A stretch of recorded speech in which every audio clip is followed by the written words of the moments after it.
I've been in a relationship with Jackson for 3 years. We crossed paths at a mutual friends gathering, where he captivated everyone with tales of his business ambitions and shared snapshots from his solo adventure in Bali. His self-assured demeanor drew me in, and we hit it off instantly. The first year was a dream. He was caring, affectionate, and seemed fully committed to us. He penned heartfelt verses about how I reshaped his views on love. He whisked me away to exquisite eateries and orchestrated memorable outings, but I overlooked some warning signs. The most glaring? His social media presence, particularly his Instagram. Jackson's Instagram boasts over 15,000 followers. He shares daily posts about his entrepreneurial journey, motivational sayings, workout selfies, travel shots, and career tips. Yet, in 3 years together, he's never once posted a photo of us as a couple. Note a single one. Initially, I wasn't fazed. I'm not much for social media myself, posting maybe once a month, usually pictures of my cat or a dish I've whipped up. But over time, his captions started to sting. Embracing the bachelor life on a beach post, freedom is my fuel on a hiking trip we took together, and my only loyalty is to my dreams on a gym selfie. His bio? Entrepreneur, Wandré, un bout de soul. No hint of a relationship. 6 months ago, I raised the issue over dinner at his place. I asked why he never acknowledged our relationship online.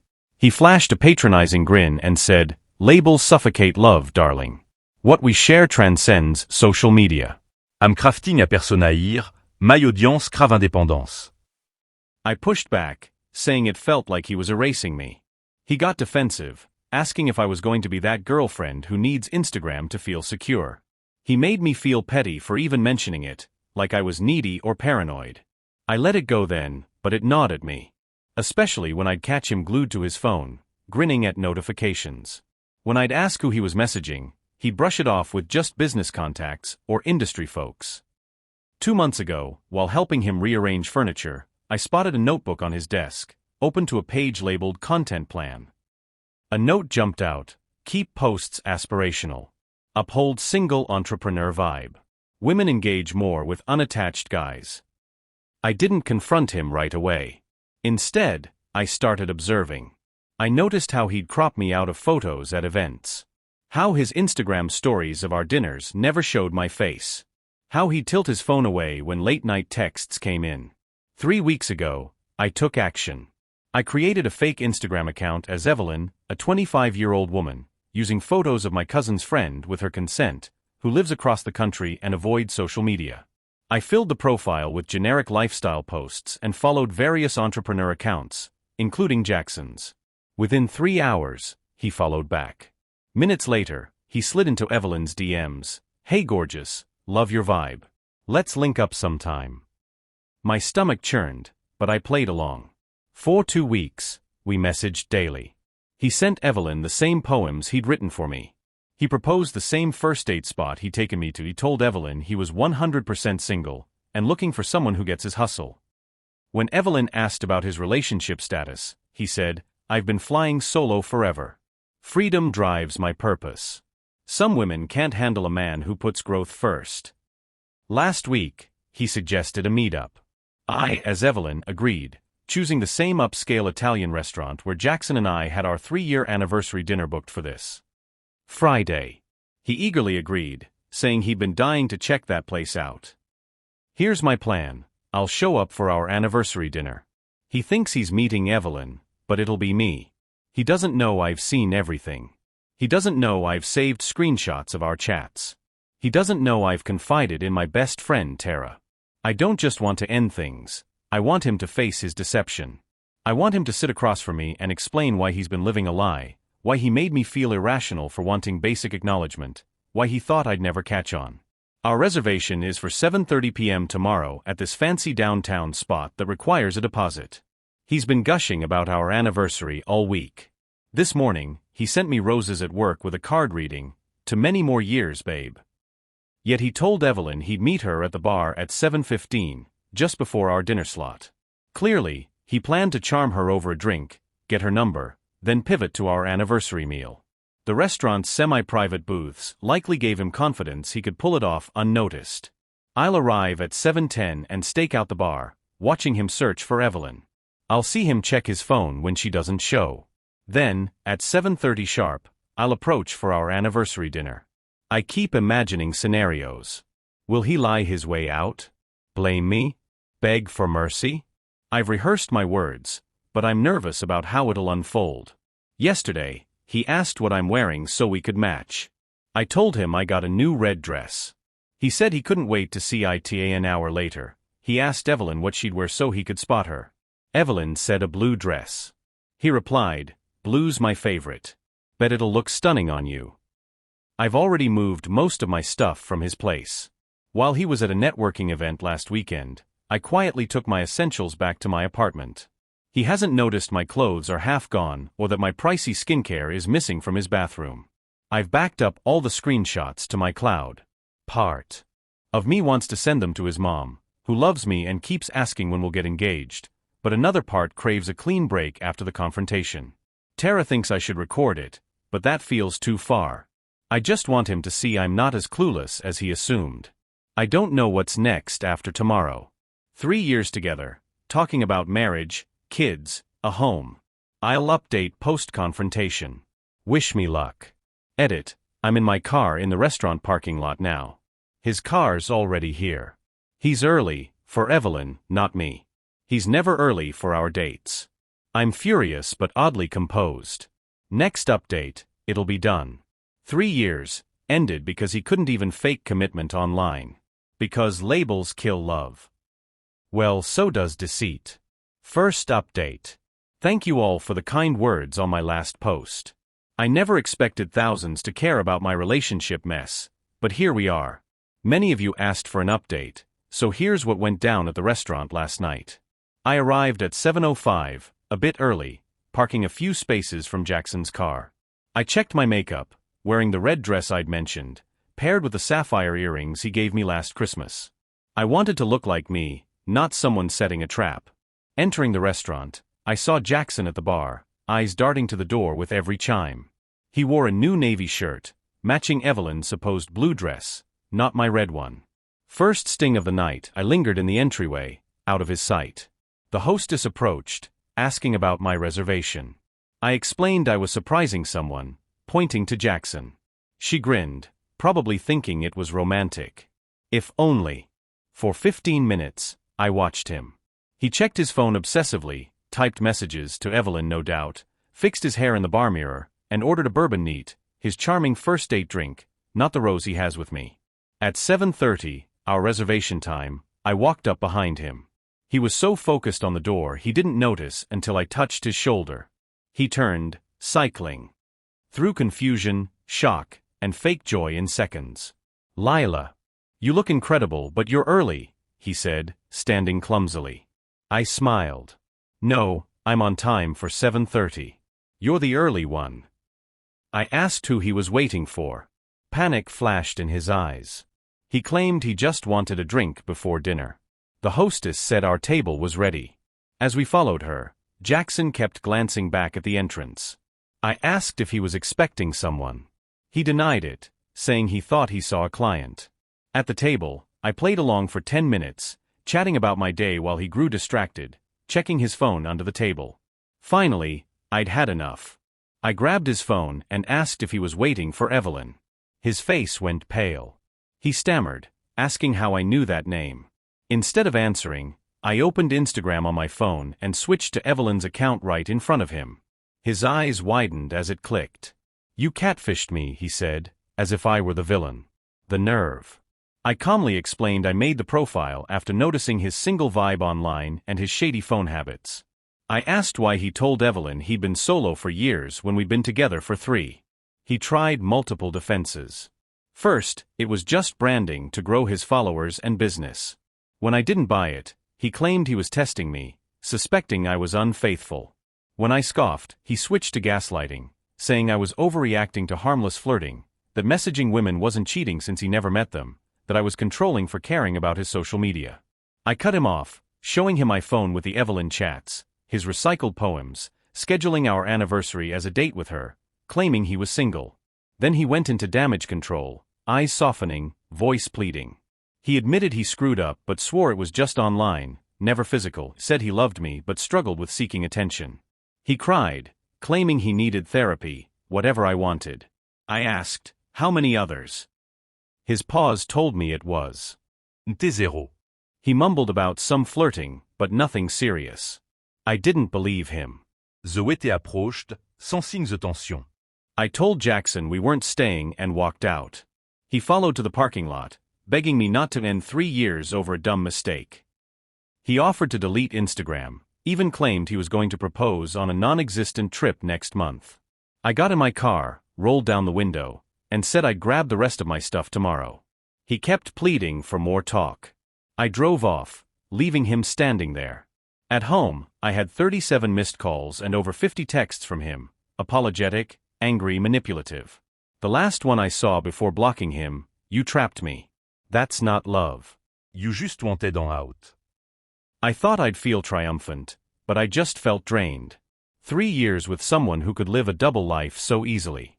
3 years believing in a relationship that meant nothing the moment a pretty profile met him.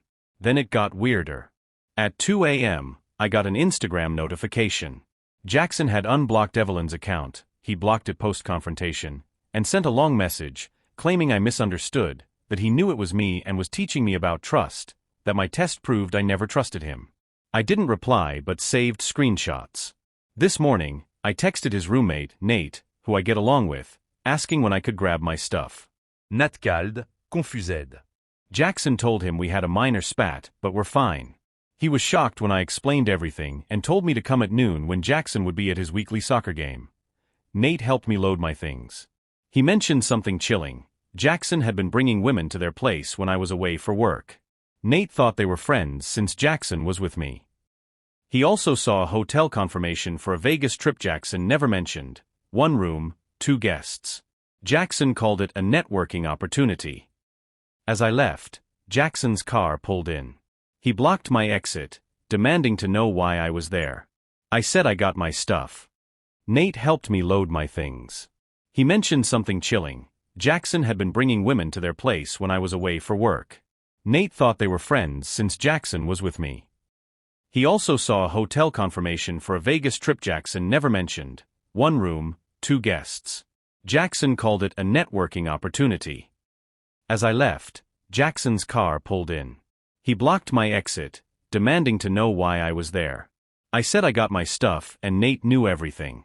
His face shifted. He claimed Nate was lying, jealous of us. I told him to move or I'd call security. He did, but followed me for blocks, calling from different numbers after realizing I'd blocked him. When I got home, I found he'd messaged Tara on Instagram, claiming I had mental health issues and misread our relationship. Tara shut him down. Then he changed his Instagram bio to healing from deception. Trust is key, and posted a cryptic black and white photo. When someone reveals their true self, believe them. As if he's the victim. I wasn't going to tell his mom, but she called, confused by his odd posts. I kept it vague, saying we broke up. She pressed, saying Jackson claimed I went crazy with fake profiles. I told her everything. She apologized and said she'd talk to him. Nate texted later, Jackson's telling everyone I'm unstable, editing our texts to make me look irrational. I'm not worried, my people know me. But I'm wary of his next move. I'm staying with Tara for a few days. I'll update if anything big happens. Edit, Jackson just posted Instagram stories about forgiving misunderstandings, and tagged me in an old photo, captioning it, missing what was true. I untagged myself and went private. His audacity is unreal. Does he think I'll fall for this after everything? I'm exhausted. Second update. It's been a week since the restaurant showdown. Thanks to everyone for the support and advice. Those who said Jackson wouldn't let go easily were spot on. After 3 days at Tara's, I returned home Monday thin. King the storm had passed. Wrong. That afternoon, my sister Nina called, asking if I was okay. Jackson had messaged her on Facebook, claiming he was worried about my mental health and that I was spinning lies about him. Nina and I are tight, so she knew he was off. I told her everything, and she was furious. Then I learned he'd contacted my dad too, asking him to stage an intervention. I spent an hour showing Dad the Evelyn screenshots. He went from confused to livid, vowing to handle Jackson if he reached out again. Tuesday, I found a huge bouquet of roses on my desk at work. The card, "We need to talk. 3 years deserve more." I left the flowers in the break room and tossed the card. My coworker Gina said a pushy guy delivered them himself, asking about my schedule and if I was dating. Creepy. I messaged Nate to check if Jackson had mentioned more plans to contact me. Nate called, stressed. Jackson was acting unhinged, up all night, obsessing over social media, ranting about me ruining his brand. Nate said Jackson canceled his Vegas trip and had been bringing different women over nightly since our breakup. He overheard Jackson say he'd fix things with Lila, no matter what. Nate was worried enough to warn me and was looking for a new place. Wednesday, I saw Jackson's car in my work parking lot as I left. I went back inside, asking a male coworker to walk me out later. Jackson's car was gone, but a handwritten letter was under my wiper. I tossed it without reading. I considered a restraining order but called a legal aid office. They said I needed more proof of threats or repeated contact after a clear stop. I started logging every incident and saving messages. Thursday, Jackson's mom called. She apologized for his behavior, said she was pushing him to get therapy, and warned he struggles with rejection. I thanked her but kept it short. Friday night, at dinner with Tara, Jackson walked in with a woman, seated in plain view. No coincidence, Tara had posted our appetizer on Instagram stories, tagging the restaurant. Jackson was putting on a show, laughing loudly, touching her arm, glancing at me. His date seemed oblivious to being a prop. I ignored him. After 30 minutes of no reaction, he walked past our table to the restroom, whispering, "This could be us if you chill out." I stood, looked him in the eye, and said, "Leave me, my friends, and my family alone. We're done. Keep going, and I'll get a restraining order." His face reddened. He hissed I was making a scene and stormed out, leaving his date confused. Tara and I left soon after. I felt bad for the woman. Saturday, Jackson posted a vague Instagram rant about misunderstandings in love, then old photos of us with captions like, "Missing our real bond," and "Hurt makes people lash out." Trying to rewrite our breakup as mutual drama. Sunday, I ran into Jackson's ex, Kira, at the store. She'd seen his posts and warned me.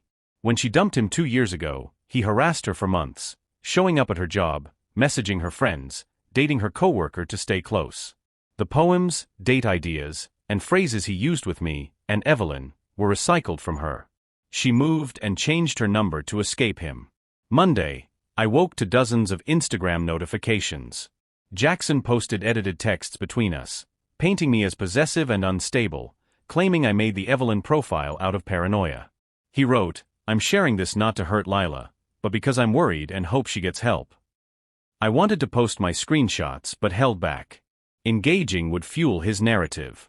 I called his mom, explained his posts. She was horrified and promised to act. Hours later, his posts were gone, and his profile went private. Nate texted. Jackson's mom confronted him, threatening to cut him off if he kept harassing me. For now, it's quiet. I've locked down my accounts and alerted my workplace. I'll update if anything major happens. Edit. As I was posting, Tara called. Jackson announced on Instagram he's moving to Austin next month for a huge business venture. I doubt it's real, probably another manipulation. Distance would be nice though. Last update. It's been 2 months since my last update. I waited to ensure things were settled. A lot has unfolded, and I've struggled to piece it together, but here's the final chapter. Jackson did move to Austin, but not for a huge venture. Nate reached out 3 weeks after my last post and spilled the truth. Jackson's business was barely profitable. His lavish Instagram life was funded by his parents, especially his mom.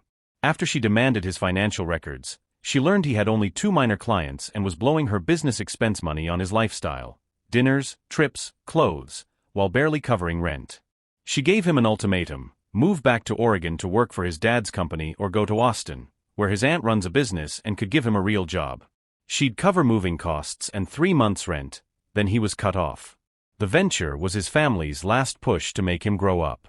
Nate said Jackson raged about nobody valuing his brand, but took the Austin deal. Before leaving, he tried one last time to reach me, showing up at my building on a Sunday. I was at brunch with Tara. My neighbor Sam texted that a guy knocked on my door for 10 minutes, then sat in the hall for an hour, leaving a letter. Sam had opened it, thinking it was urgent, and sent me a photo. The 8-page letter was manipulative drivel. I was his only believer. He was moving to Austin to be the man I deserved, but my test with Evelyn proved I didn't trust him. When I succeed in Austin, you'll regret how you handled this. My door's always open. I told Sam to toss it. A month later, at a work happy hour, Jackson tagged me in 20 old photos on Instagram, with captions like, "Missing the real thing, the one who slipped away, you don't know what you've got till it's gone." I untagged and blocked him, but friends and colleagues saw, asking if we'd reconciled. My dad called, worried about Jackson's weird online behavior. I called his mom. She was exhausted but promised to handle it. The next day, the photos were gone. She and Jackson's aunt had told him any more contact would cost him his job and their support. Nate, before Jackson left, found a notebook with scripted conversations and date plans, detailing how to tailor his charm to different women and adjust based on their reactions. A flowchart outlined responses for his poems. It explained why Jackson always seemed so perfect. He was following a playbook. Yesterday, I got a certified letter from a law firm in Oregon. I feared a lawsuit, but it was from Jackson's parents' attorney, stating he'd agreed to stop all contact, with a signed acknowledgement that further attempts would have legal consequences. It's not foolproof, but it's leverage if he tries again. Thanks for the support. Edit. While cleaning my closet, I found a box of Jackson's stuff, some toiletries, a few shirts. I dropped them in a donation bin without a thought.